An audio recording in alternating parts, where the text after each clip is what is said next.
আসসালামু আলাইকুম রহমতুল্লাহি ওবরাকাতুহু। বিসমিল্লাহির রহমানির রহিম। আলহামদুলিল্লাহি রাব্বিল আলামিন।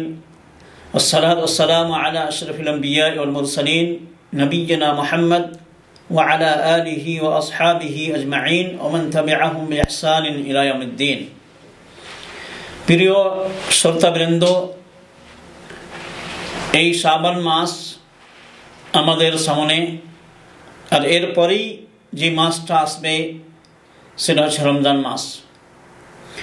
এবং এই শাবান মাস, এই রমজান মাসকে লক্ষ্য করে অত্যন্ত এর মর্যাদা এবং অত্যন্ত এর গুণাবলী আরও বেড়ে যায়।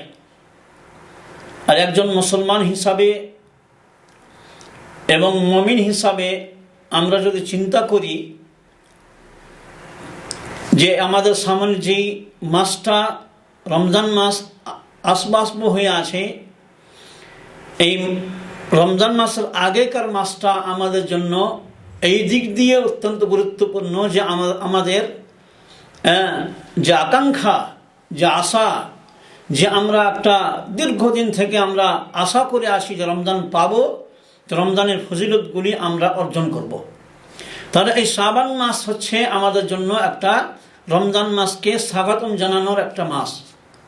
এই শাবান মাসের ব্যাপারে পাওয়া যায়, যেমন আমরা হাদিস দ্বারা জানছি বা জেনেছি যে সোমবার এবং বৃহস্পতিবার দিন রোজা আল্লাহ নবী রেখেছেন এবং এটা সুন্নত।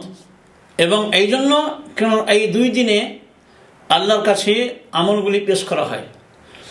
আর এক হাদিসে পাওয়া যায় যে এই শাবান মাসের রোজা আল্লাহ নবী সাল্লাল্লাহু আলাইহি সাল্লাম সবচেয়ে বেশি রাখতেন রমজান ব্যতীত। কারণ রমজান তো পুরো মাসই রোজা ফরজ, কিন্তু এমনি নফল রোজা রমজান ব্যতীত পুরো 11টি মাসের মধ্যে সবচেয়ে বেশি আল্লাহ নবী শাবান মাসে রোজা রাখতেন।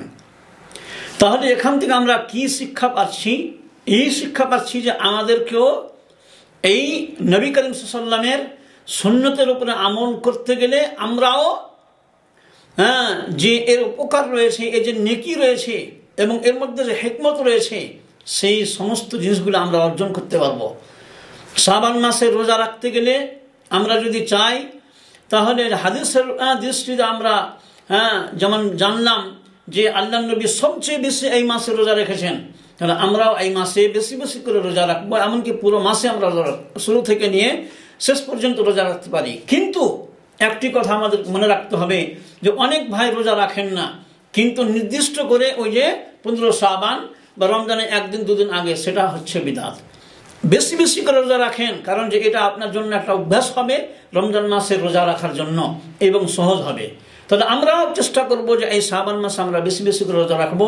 আল্লাহ রাব্বুল আলামিন আমাদের এই সুযোগ এবং আমাদের এই তৌফিক দেন। আমিন। ওয়া সাল্লাল্লাহু আলা নবিয়্যিনা মুহাম্মদ ওয়া আলা আলিহি ওয়া সাহবিহি।